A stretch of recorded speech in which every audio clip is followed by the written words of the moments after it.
So, anyways, I guess I'll start.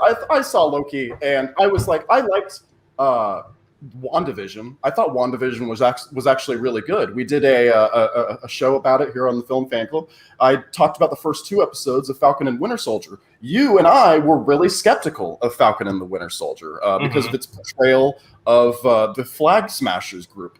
Very nuanced, actually, in the way that they handled that. I don't know if ever I followed up with you. What did you think? Don't they have her just like decide to blow up an orphanage or some shit for no reason? Or, we wrote that was the joke. That was the joke.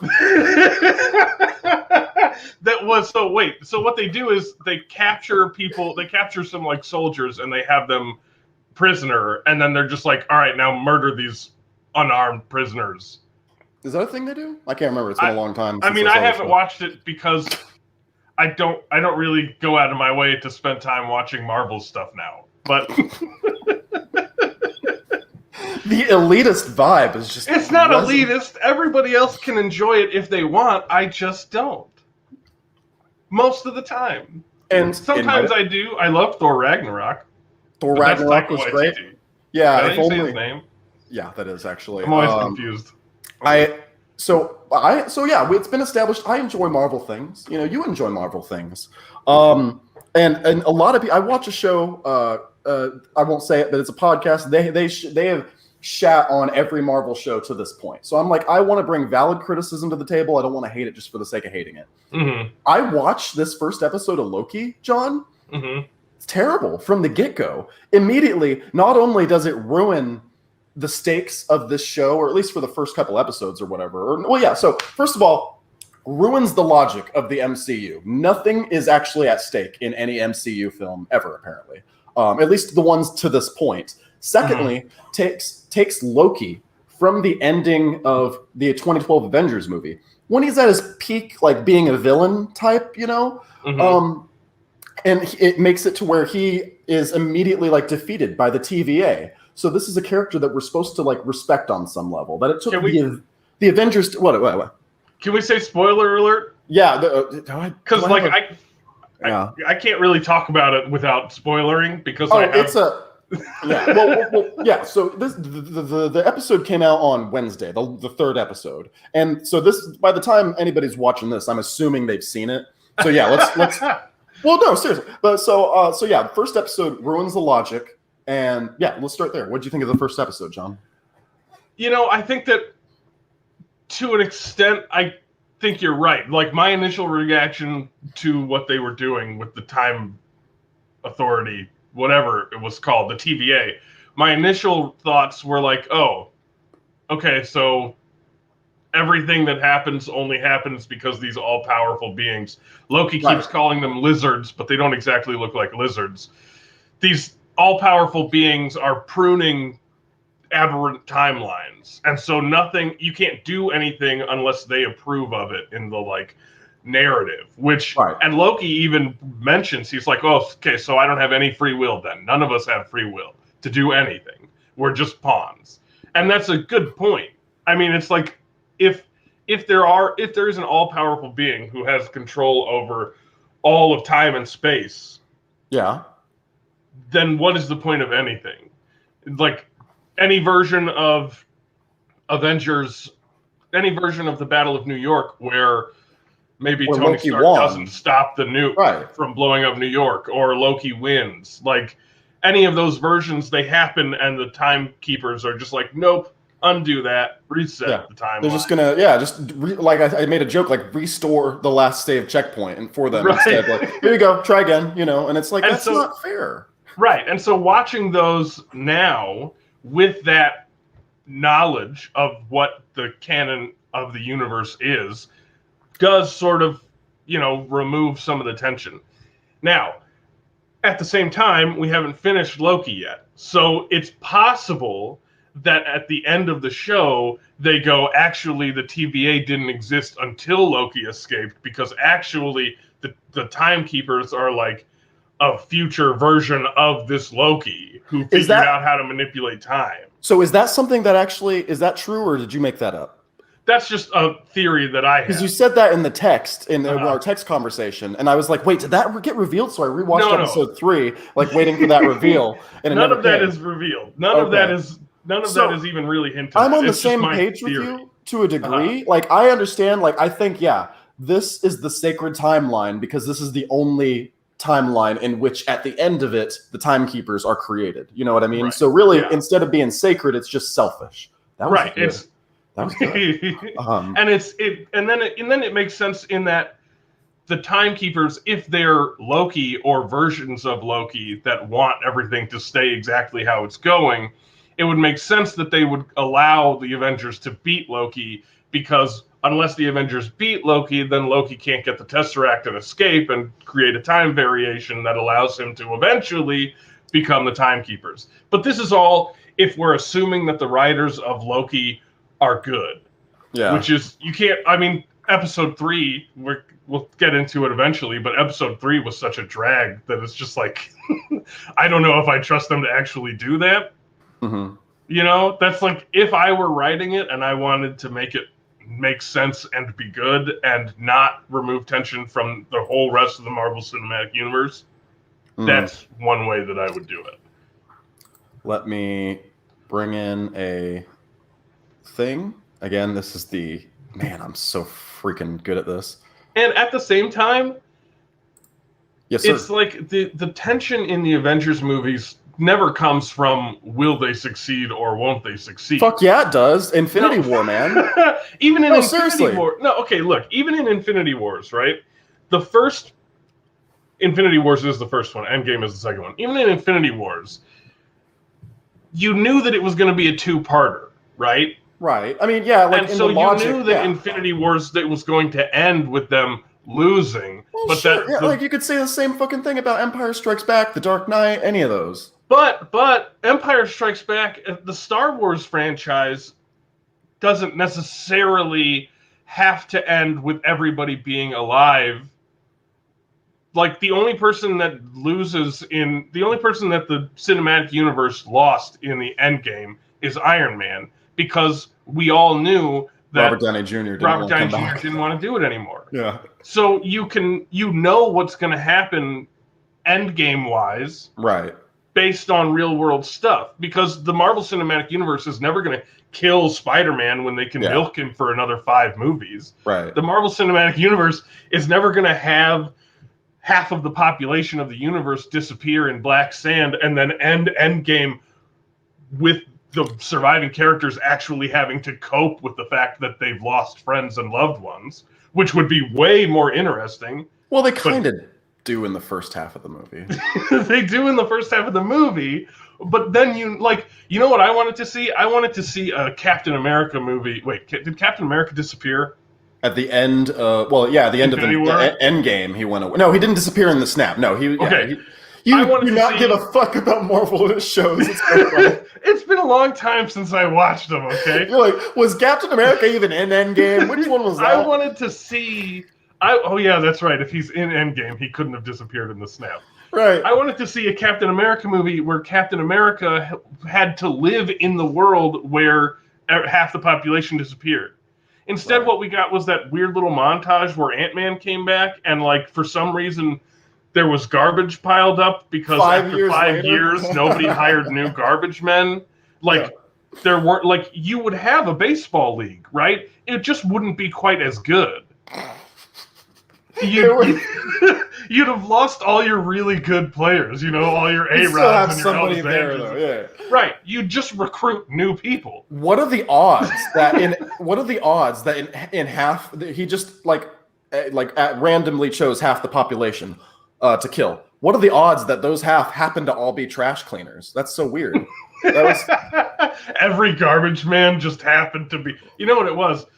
Most people were 50-50 coin flip random toss, but Thanos really dislikes garbage men. He's got a personal vendetta against a garbage man. He has a problem with the sanitation union in New York, so he's like, fuck that.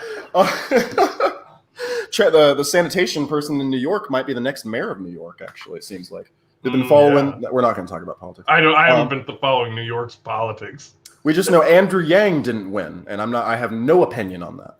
At all. So this is, while we get into Loki, I just want people to keep in mind some very important rules. I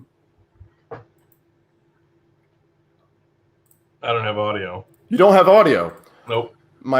It's because, you know why it is, John? It's because there's a certain button you have to click to share audio. Yeah, exactly. You have to specifically make sure that you share the audio.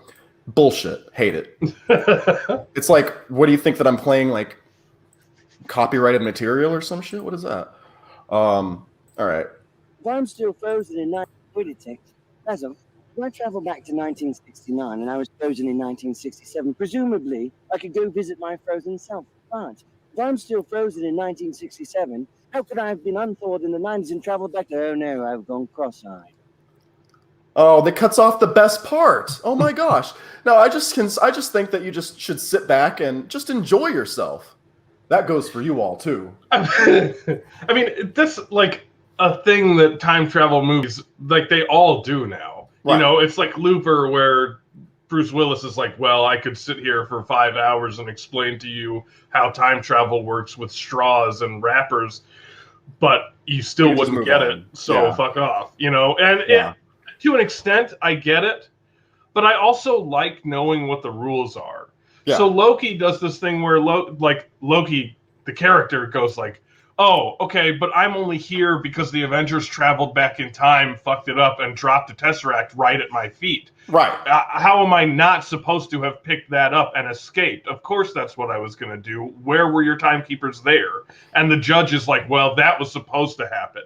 And just a hand wave. I hate that. But so up until that point, I had been going, okay, wait, how does any of this make sense within the universe of Marvel?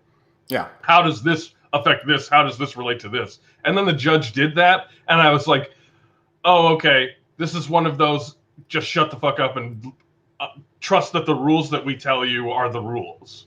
Yeah. But then the problem is that because it's a Loki TV show, you can't trust that what you're seeing is real within the universe of the show. When they show Loki having an emotional moment by himself because he finds out that in the true timeline, he leads to the death of his mom, and the music is sad and the lighting is somber and Loki's eyes get wet because he's fighting the urge to cry. Right. Maybe that's actual character development. Maybe that's actual growth of the character. But because Loki lies to everyone, and because the show is obviously going to try to keep us as the audience from knowing what's happening, you can't trust that that's true. You can't trust that what we're seeing is actually real until the whole thing is out. And then you watch the whole thing and you know whether or not it is. It's one of those shows where, like, what's probably going to happen is I'm probably going to wait till the last 3 episodes air, watch them and see what the end is, and then have to watch all of it again to see if any of it all of it actually makes sense. They did that a little bit. Yeah, they did that a little bit with WandaVision, where because due to the nature of the series, you know, dealing with Scarlet Witch and stuff, like half of the show is an illusion. So it is good. It is good for replayability to go back and like, oh, what was it? But again, something like when we talk about the rules, like they can just make up whatever they want from episode to episode. And you hinted at this a little bit, but it does bother me that whenever you're dealing with this show, that literally everything could be negated by a line of dialogue in the next episode. It just takes away my tension and stakes. Yeah, and there's a line, I think in episode 2, Loki goes on his first mission with the TVA. Right. And he bullshits them and almost causes the end of the universe or whatever, right? Right.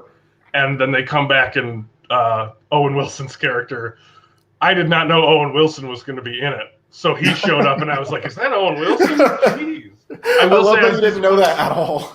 I'm disappointed he hasn't gone, wow. And they've confirmed he's not going to. What? Yeah, they held back. Like, they summoned the restraint of 1,000 men to, like, not include that. How could you not? How could you be Owen Wilson in a show and not demand that you say your catchphrase? It's kind of my thing, right? It's like "I'll be back" for Arnold. You can't Yeah. put Arnold in a movie and not have him say "I'll be back." Yeah, could you imagine? Yeah, like he goes through the whole script. Like Arnold, I just love the idea of Arnold Schwarzenegger reading a whole Terminator script and being like, okay, I'm going to say it now, right? And then he gets to the end. He's like, it's good, but do you think you left out anything? They're like, no, it's fine. Like, I feel like it's missing something. What could it? Yeah, no. And how hard is it to work in one wow?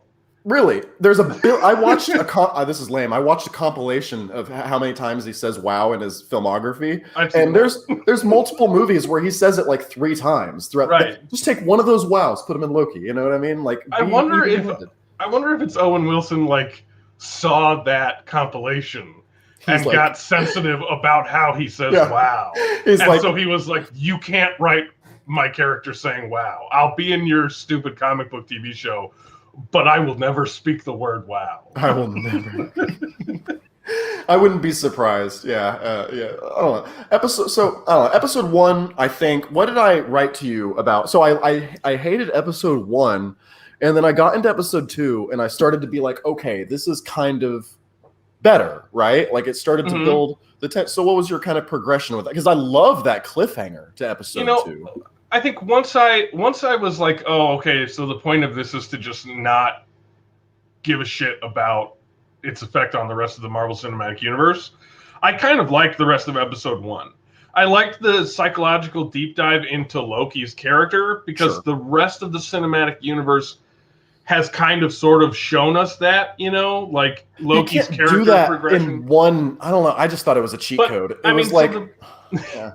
So it depends, right? It depends if you think that Loki's character progression over the course of the MCU is unplanned events forcing him to come to grips with his own character and his own subconscious thoughts and behaviors and stuff.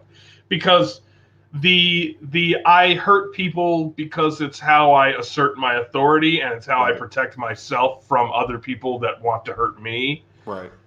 That's a good character motivation for a bad guy.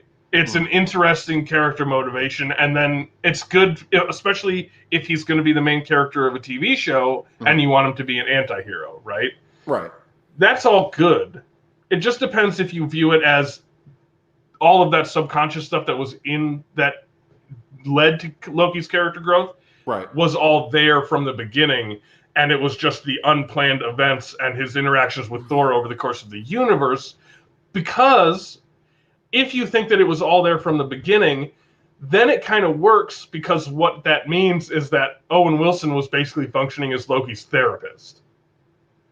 And Loki and Owen Wilson's little interview was basically a therapy session where the therapist was like, hey, Loki, why do you think you tear out people's eyes? I mean, I appreciate, I don't know, I feel like you can't give, what is this?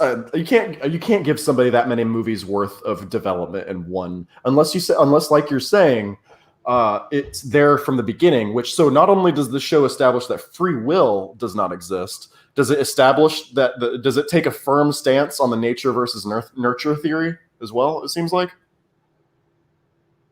Does that make sense? I didn't think about the show in regards to the nature versus nurture. Well, that's what it's kind of saying, right? Like, no, Loki didn't become this way because of the events he experienced. He became this way because he's always this, and you just have to get it out of him. Well, but also there's that both. I think that then they do when the other Loki variant. I guess we've already said spoilers. When Sylvie, the female Loki, shows up, they make it clear in that awkward as shit train scene. They make it clear that she's not like the same sort of petty sort of mindset, because her parents told her that she was adopted. Right. And Loki's like, oh shit. And that Loki's whole not knowing he's adopted is like half the reason why he goes crazy and gets all tyrannical. Right. Because he feels like he's been lied to and abused his entire life.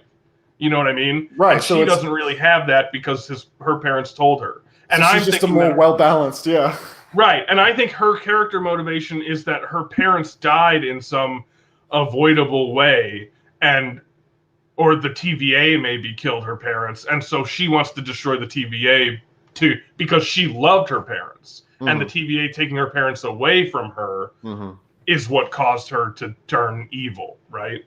I could see that. Whereas Loki is evil because his parents weren't supportive and honest with him. I do like. I hope that they do that or something akin to that because I like that inverse of their like both of them. I actually really much like that. Actually, they both became evil Lokis. You know, but one of them, but like through complete opposite. Like one had a very loving family, and it's because that was taken away that they became evil, and one of them didn't have a loving family, or they did, but it was adopted or whatever, which I guess negates it. And then he became evil, and then self-actualized. You know, after that whole thing. You know, so right.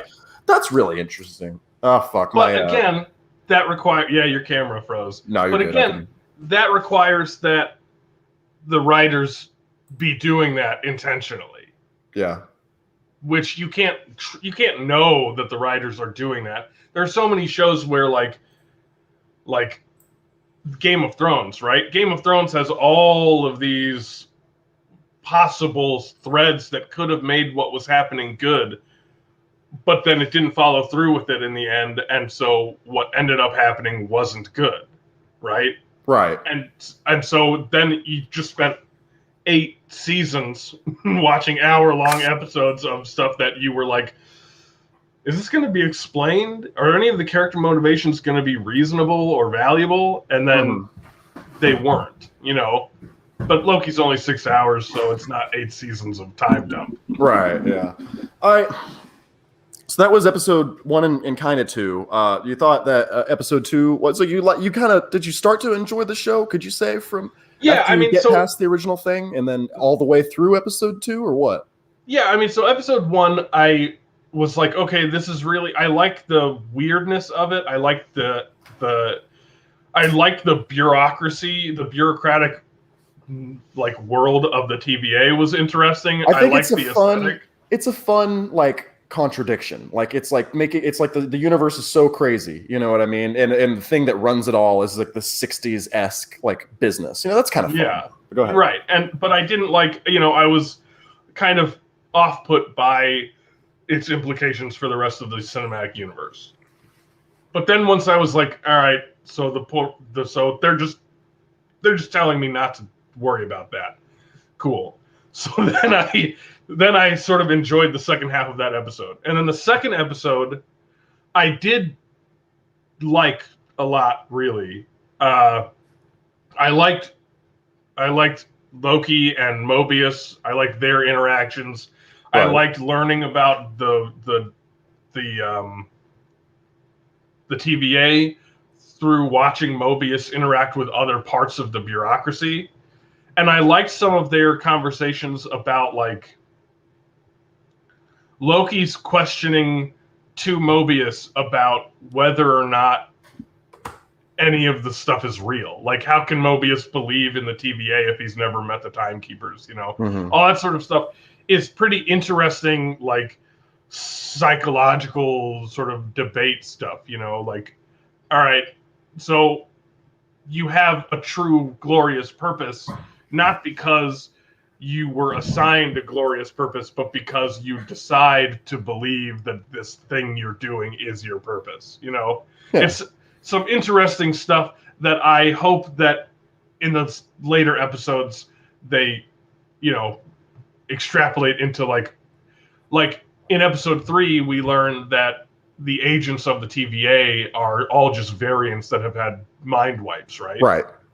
And so when I'm going to be interested to see Mobius learn that, like maybe Sylvie connects to his brain to show him that he's a variant. You're and right. Then he has to deal with that knowledge of like, oh shit, my entire purpose has been a lie. No, you're totally. Well, that's what that was. The thing at the beginning of episode 3, and then that line of dialogue later, that was just Chekhov's gun getting put right up on the shelf there. Right. You know what I mean? Yeah.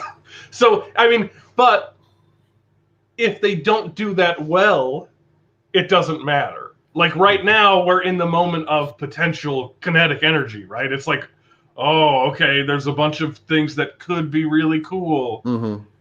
if it follows through and gets executed well. But, episode 3 then I didn't like. Episode 3 takes all of the momentum Literally. from episodes 1 and 2 and just stops it dead. Mm-hmm. And not only does it stop dead the momentum of the show up till now, it stops its own episode momentum Mm-hmm. gets stopped. They start the episode. Love the beginning. The beginning was cool as fuck. Like fighting through the meteor time shower. Oh, sorry. No, I meant fighting through the time variance authority. That she's like right about to get to the timekeepers, and then they immediately take me out of that scene, and I don't give a shit about the rest of the episode. Yeah. I mean, so I kind of liked that beginning part, though. I will say I kept thinking like they have those little prune batons. Yeah, very dangerous weapons, by the way. But also, why aren't they using it all the time?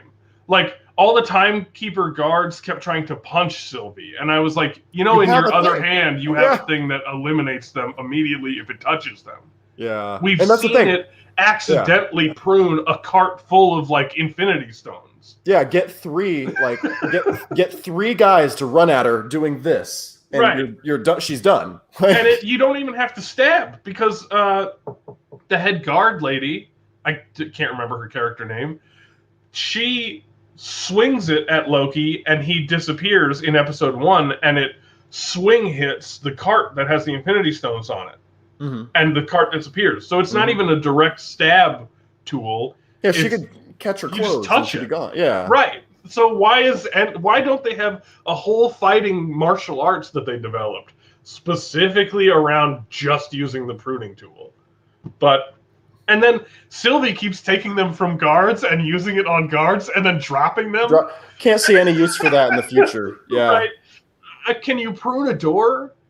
Yeah. What are the limits? You can, John. You can prune infinity stones. Right. So you can prune anything it touches.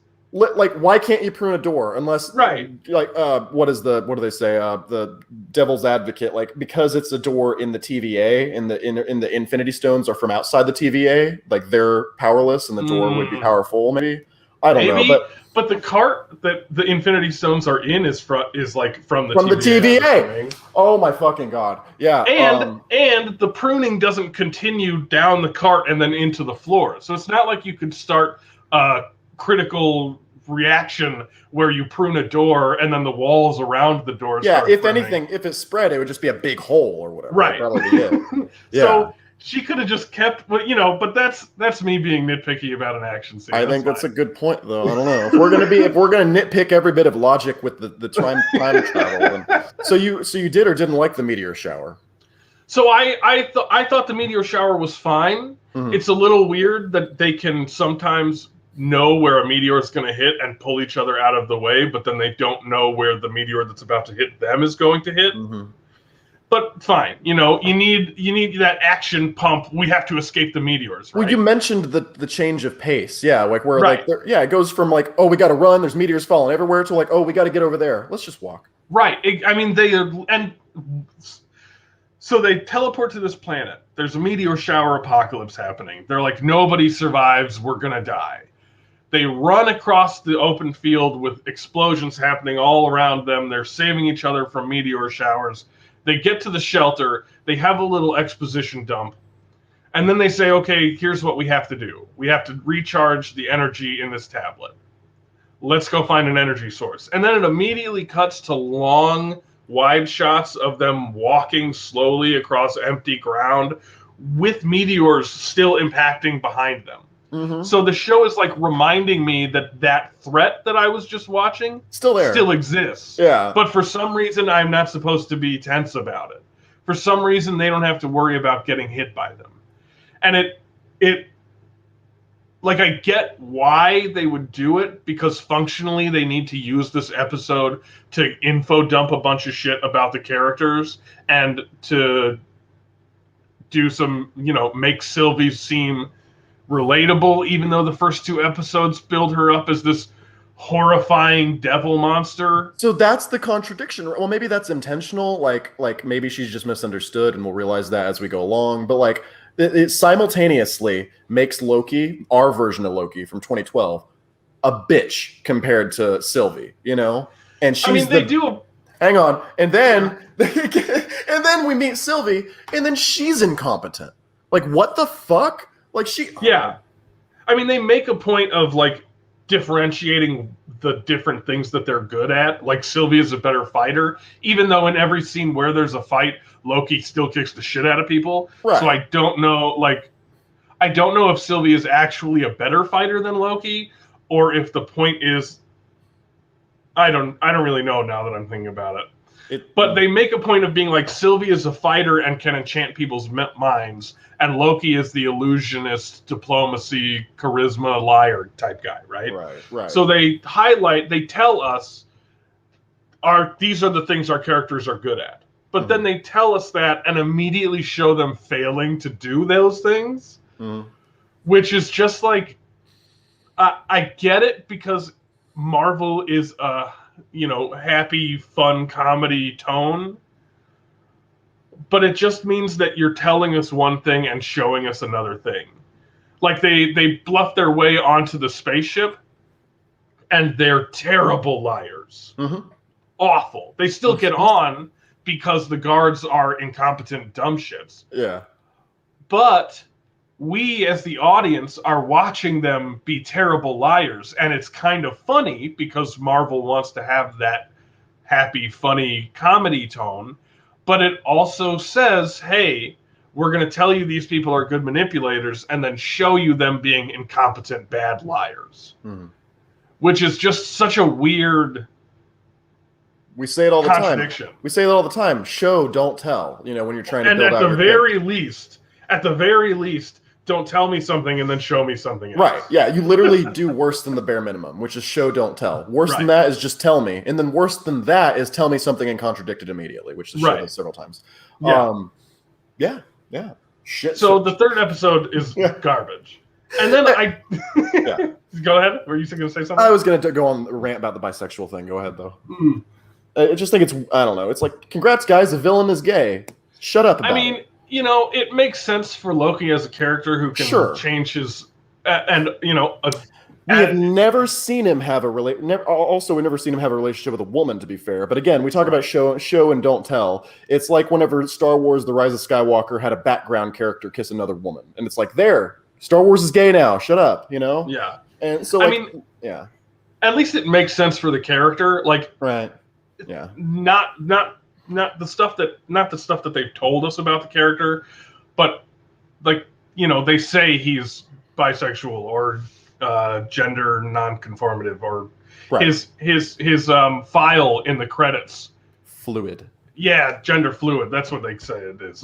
And like, that all makes sense because he's a character who can change what he looks like and who he is and all that sort of stuff. And Sylvie, it makes sense for Sylvie because she can go into the minds of other people's bodies, so she can be whatever gender she wants to be, or whatever gender she's controlling at the time.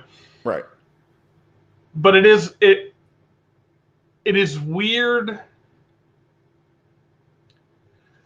The thing that's weird for me is when they're talking to each other on the train and they're talking about like what love is, and I'm like, are they setting up a relationship between these two physically that I'm supposed to be like, oh yeah, they're the same person from different variant timelines, but it's not weird? You know what I mean? Why do I get the impression, though, that Tom Hiddleston's Loki is selfish and would totally fuck himself, but Sylvie wouldn't?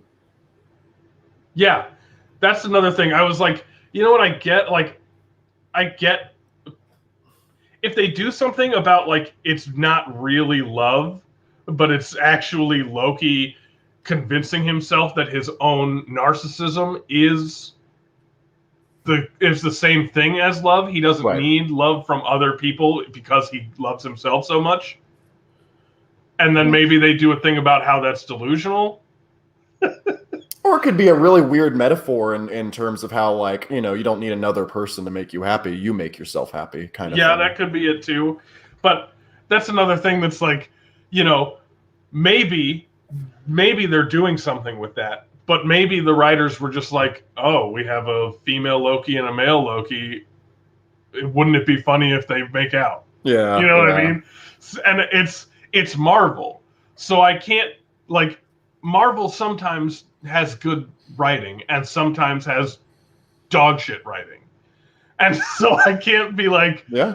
it's Marvel, so they're doing something with it. I have to be like, it's Marvel. I have no idea if they're doing something with it. So it could just be garbage, easy, you know. Yeah, no, yeah, I completely agree. I have such mixed feelings about this show. It's nice is like it's not just a show that I dislike, but there's enough going on there that it's like it does. Like I'm gonna keep watching, you know. Mhm. Like and I'll probably keep watching every Wednesday because I hate myself. But I'm not doing episode by episode. But you know what? If I did episode how by is it episode, that you're giving it a better review than you're like, yeah, Sam's a little excessive, but I'm not gonna watch it. I mean, I'll watch it all, but I don't want to watch it one episode at a time. Right? Yeah. Why would Because you? because it is kind of complex. There's a lot of stuff going on, and that may or may not be foreshadowing. And so, like, when I watched all 3 of these episodes combined, I got a bunch of information and developed some, like, oh, wouldn't it be cool if this happened? Wouldn't it be cool if this line is foreshadowing to this? But if I watched it one at a time, I wouldn't have that fresh memory of how episode 1 relates to episode 2 and how those 2 episodes relate to episode 3. I've been having to go and rewatch. So what I did, is I rewatched episode 2 before episode 3, and then I rewatched episode 3 before the stream, just because it all does kind of fit together. And I don't want to, especially if it's bad. Right. I'm okay with spending a couple hours, 30 minutes, so I'm okay with spending about 45 minutes each. Yeah. Okay, I'm okay with spending almost 6 hours watching something, and at the end being that's garbage. Yeah. What I don't want to do is spend 20 hours rewatching the episodes that came before because I need to refresh my memory to understand what's going on, and then realize that it's garbage and just be like, oh, I spent 20 hours watching something absolutely stupid. You know what I mean? But could you imagine doing that? That'd be crazy. I mean, you do you. You know, I need content for a YouTube channel, buddy. What the? That's why I'm a guest host. Yeah, everybody follow John at place.net. Yeah, you're the only one that doesn't have Lucas. Like every 5 minutes, I'm like, yeah, make sure you check out Lucas's thing. And John's like, and I'm here. You know what? I like that. Yeah. I like not being plugged every 5 minutes. It does get a little. I feel very corporate whenever I'm like, yeah, we just talked about it on the Let's Chat Movies podcast. Make sure you check it out. The link's in the description. But that's also why I'm the guest host and you're the host. Yeah. Well, I gave you full screen for a second earlier when my camera went out. So it was it was taking over. You took over the show. It was good shit. We've been going for about an hour 15. So I know you've been very generous with your time, John. Thank you so much. Are there anything else like going forward that you're looking forward to? Anything you want to make sure you mention about the show? One thing I hate is when I get a badass cliffhanger at the end of an episode, and then I expect it to be immediately followed up on in the next episode. And instead, that whole next episode is a detour that ends with another cliffhanger that puts you in the same exact place that you were at the previous cliffhanger. And that's kind of like they're not going to die on that planet or whatever. Right. So really, and I know nothing more about what's going on with the timeline bullshit than I did at the end of episode 2 now. So like, it just feels like episode 3 was kind of a waste. Yeah. I mean, episode 3 was second act drag. Yeah. You know, episode 3 was okay. The first act is done. We're into the second act, but now we have to sort of undo some of the twisty stuff that we were doing. Right. And we have to set up the twisty stuff we're doing later. Right. And so it should have been 8 to 10 episodes, or they should have had episode 3 be serious and tense. If episode 3 had been Sylvie and Loki actually being tense with each other the whole time, and you could have spent the whole episode being like, okay, here's Sylvie being effective at something. Right. Here's Loki being effective at something. Here's them working together even though they don't really want to.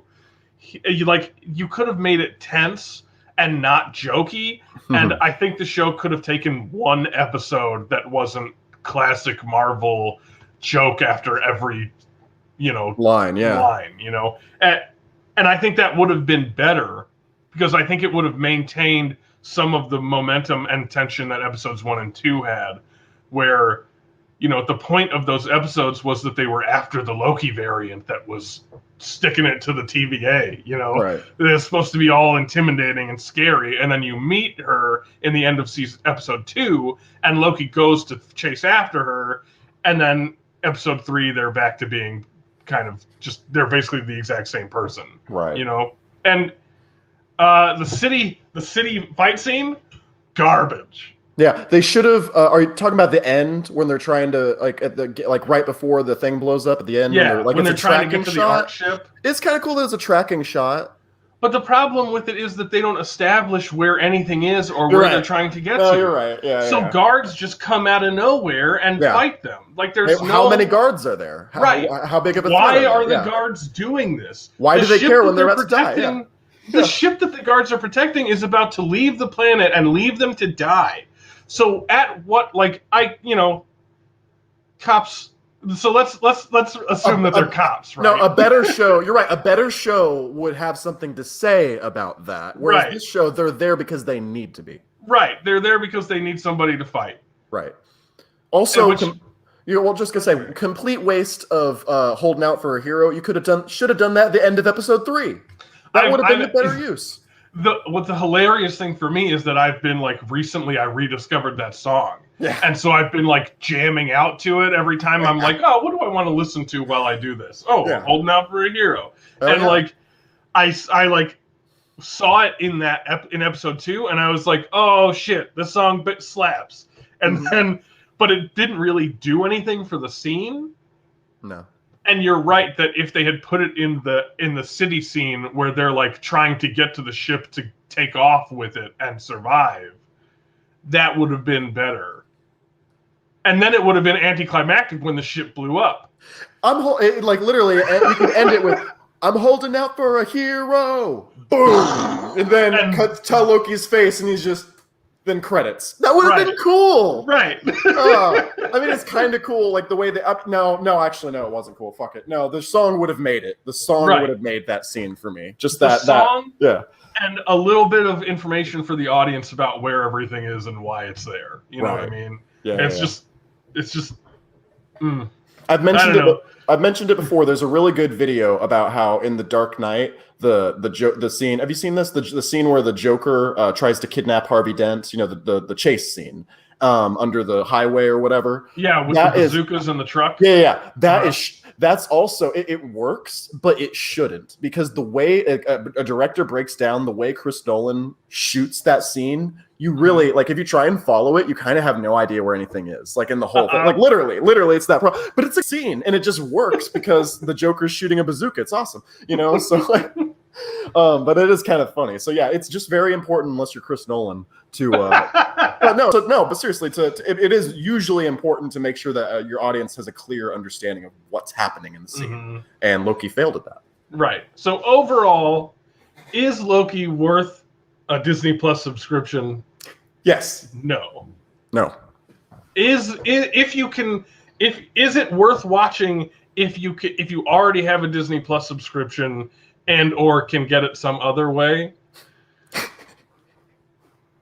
I don't know yet, because it depends how it resolves. So if you're watching this, come back when we do the full series review. There we go. And then I'll tell you whether or not you should watch it. And then you don't have to wait week to week. Yeah, I think that your strategy, I'm probably going to continue to watch it every Wednesday while I avoid doing other things that are productive. But I think your strategy is probably because you were able to binge 3 in a row. And 3's not I can watch 3 episodes, It's a good chunk without being this is what I'm doing tonight. Yeah, you're not going to spend a whole day watching the whole series, but you could spend an evening watching half of it, and then another evening in a couple of weeks watching the second half. So, and I didn't know it was going to be a 6-episode miniseries. I like that. I kind of like that. Yeah, me too. If this show we're going to be like, here's 13 episodes, and then we're going to have cliffhangers leading into season 2 because we want to milk Loki's character, I would stop watching now. Yeah. I remember finishing these 3 episodes and texting you and being like, I don't think I'm going to watch the rest of it. And you were like, what? But it's only 6 episodes. And I was like, oh, I guess that'll work then. Oh my god! Sorry, I was my having dinner with my mom, and she just canceled on me. Oh. I got stood up by my mom, guys. All right, let's get to super chats. Oh, we don't have any. Okay, so thank you guys so much. This has been the Film Fan Club show. No, is there anything? I do got to wrap it up, John. Is there anything else that you want to say? Nope, can't think of anything. Where can people find you online? Nah. In the woods in Nebraska. Yeah, I mean, Sir_Loin on Twitter might find me, but it's got a big long string of numbers there at the end, so I don't know if that actually works.